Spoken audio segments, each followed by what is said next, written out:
March 17, 1943. The burning sands of Tunisia shimmer under the afternoon sun. Smoke rises in slow, black spirals where German armor once stood. Among the prisoners marching toward the Allied collection point is Unteroffizier Karl Weber, a 24-year-old tank mechanic from Hamburg. His uniform is caked in dust, his canteen empty, his thoughts numb. Around him, hundreds of German soldiers, the remnants of Rommel's Afrika Korps, shuffle in silence. They had fought with pride under the Desert Fox.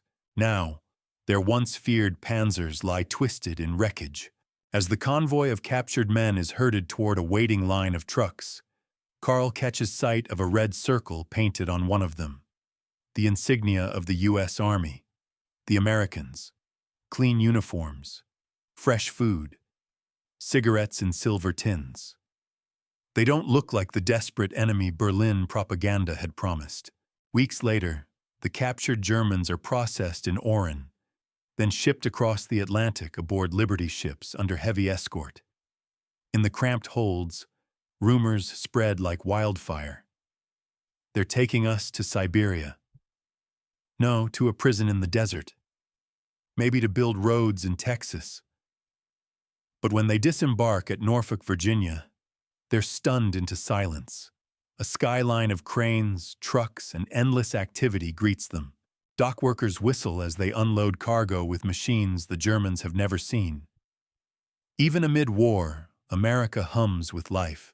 For Karl and thousands of others, this marks the beginning of a strange captivity.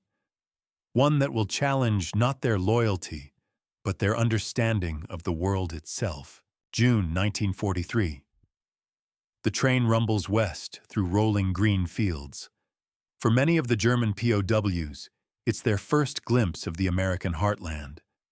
The sight seems almost unreal. Vast stretches of farmland dotted with red barns, grain silos, and tractors glinting in the sunlight.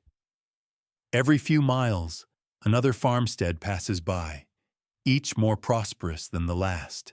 Karl leans against the window of the troop car, his breath fogging the glass. "Mein Gott," he mutters. "There's no war here."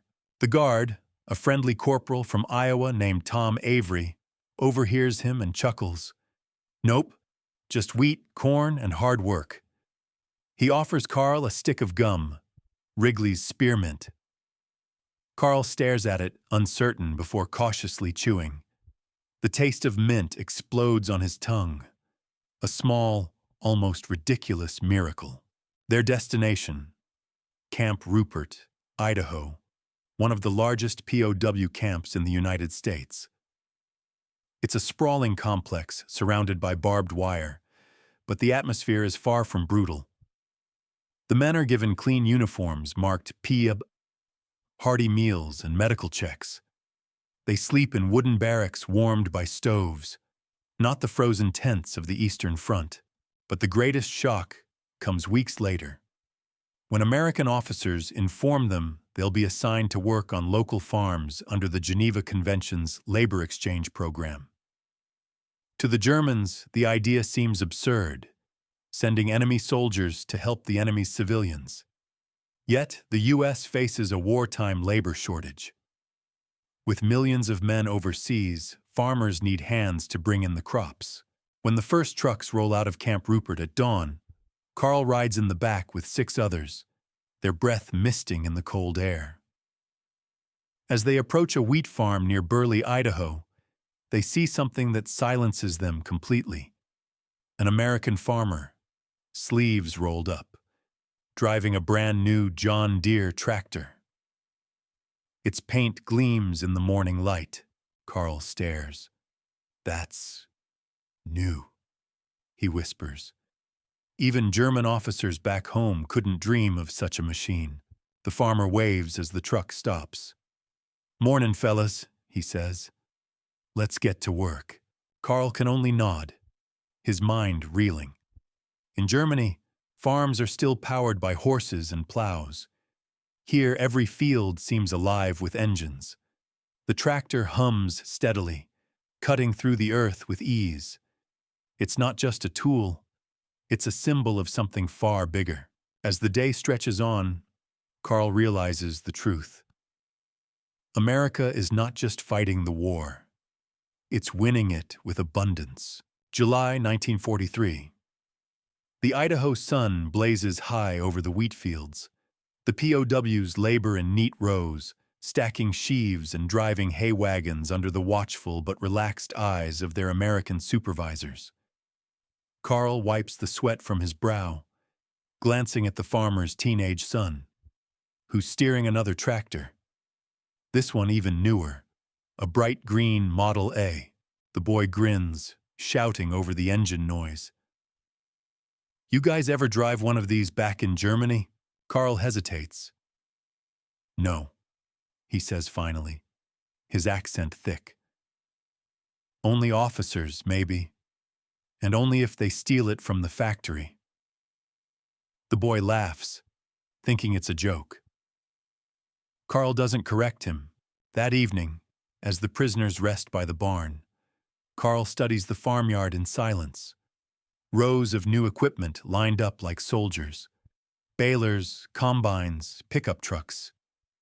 Even the barn roof gleams with fresh paint. The farmer's wife steps out carrying lemonade, offering glasses to the men. The Germans exchange uncertain looks, then accept. The taste is cold, sweet, clean, a world away from the dust of Tunisia and the bitterness of defeat. Later, by the campfire, another POW, Otto Kraus, a former artillery officer, speaks in a low voice. "Do you see it, Carl? Look around you. They have everything new. Every man, even a farmer, has more than we had in the army." Carl nods slowly. "In Hamburg, my father waited 2 years for new boots. Here, even children have cars." Otto stares at the glowing embers. "We were told America was weak, soft, that their factories could not last. But this..." He gestures to the horizon where the tractor's lights blink in the distance. "This is power." The men fall silent. The night hums with the distant rhythm of engines still running in the dark, machines that never seem to stop. In the following weeks, they are rotated to other farms. Everywhere, it's the same story. Abundance, efficiency, confidence. Each day chips away at the image of America painted by Nazi propaganda. And with each harvest, Carl's certainty erodes. He begins to wonder not just how Germany can win, but why it is even fighting. September 1943. The air over southern Idaho has turned crisp and golden. The harvest is nearly finished, and with it, the Germans' illusions. For months, they've seen it with their own eyes. Convoys of brand-new tractors arriving by rail, civilian trucks with chrome fenders, fields overflowing with crops. Not a bomb crater in sight. For Carl Weber, each sunrise brings a new question he can't answer. How could a country so vast, so peaceful, so full of life, also be at war on the other side of the planet, and still have enough to spare for even its prisoners? One morning, the farmer, Henry Dalton, a man in his 50s with weathered hands and a kind smile, invites Carl into the barn to help with repairs. Inside, stacked against the wall, are boxes labeled U.S. Department of Agriculture, Equipment Subsidy Program. Henry notices Carl's curiosity. "Government sends us new parts every season," he says casually. "Helps us keep the machines running. We send wheat, corn, and beef to the boys overseas. Everyone does their part." Carl blinks. "The government gives you machines?" Henry laughs. "Sure, why wouldn't they? You can't win a war without food." To Carl, it's an unimaginable thought. A government supplying civilians, not soldiers. Back home, his family survives on ration cards and propaganda. His younger brother writes letters from the Eastern Front, begging for warm clothes. Yet here, Even small-town farmers have more fuel, more steel, and more hope than entire divisions of the Wehrmacht. That night, Karl sits by the barracks window, staring out at the horizon. The distant glow of the farmhouse lights flickers across the plains. He hears laughter from inside, the Daltons' children playing a game on the porch. For a moment, he thinks of his own home. The sirens, the blackouts, the hunger. Otto joins him quietly. "We used to believe Germany was destined to rule the world," he murmurs. "But maybe the world already chose who leads it." Karl doesn't respond. He doesn't need to. The truth has already settled like dust on his soul. By winter, new groups of POWs arrive, fresh from Tunisia, Italy, and even France. They too are struck by the same disbelief. Rumors spread of camps in Texas, Oklahoma, and Kansas where German officers have refused food rations because they're too generous. Some men write home about the kindness of their captors. Letters the censors will never let through. The propaganda is breaking, slowly, irreversibly, and in its place, something unexpected begins to grow. Respect. February 1944. Snow drifts across the Idaho plains, muffling the sound of the camp gates as they creak open. The harvest season is long over, and now the prisoners mend fences, repair engines, and shovel snow from the barn roofs. Karl's hands have grown calloused, his English smoother.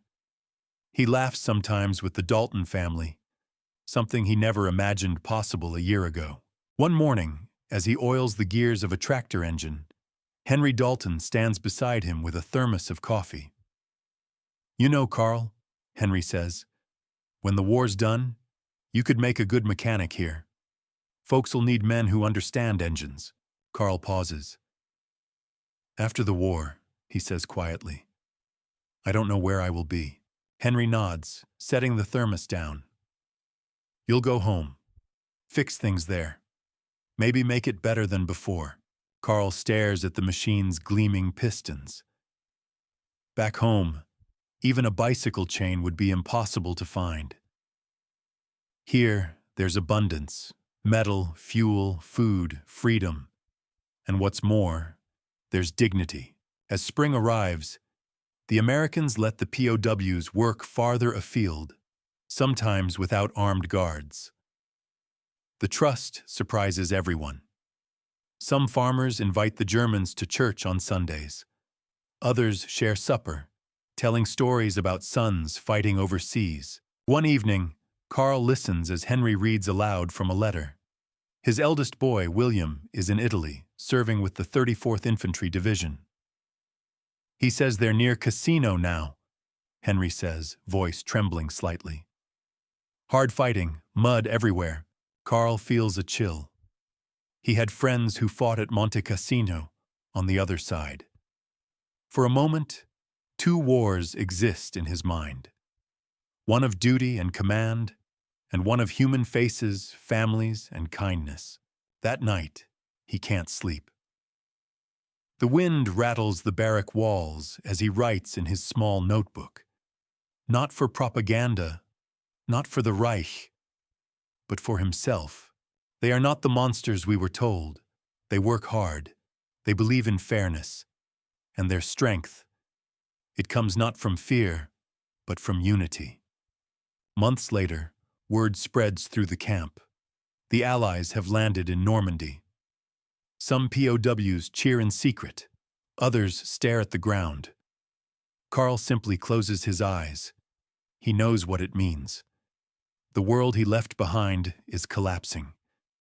The one he's seen here, efficient, industrial, humane, will soon shape what comes next. In October 1945, long after the war ends, Karl stands again at the edge of a field. The tractor he once watched in awe now sits silent, dusted with autumn leaves. Henry Dalton shakes his hand one last time. "Safe travels, son," the farmer says. "And don't forget what you learned here." Karl smiles faintly. "I won't." As the train carries him east toward repatriation, the endless fields roll past once more, the same landscape that first stunned him 2 years ago. But this time, he understands. It wasn't just the machines that amazed him. It was what they represented, a people who could turn steel into progress, war into purpose, and even enemies into friends. The hum of the tractor fades behind him, but its echo, the sound of America's unstoppable heart, will stay with him forever.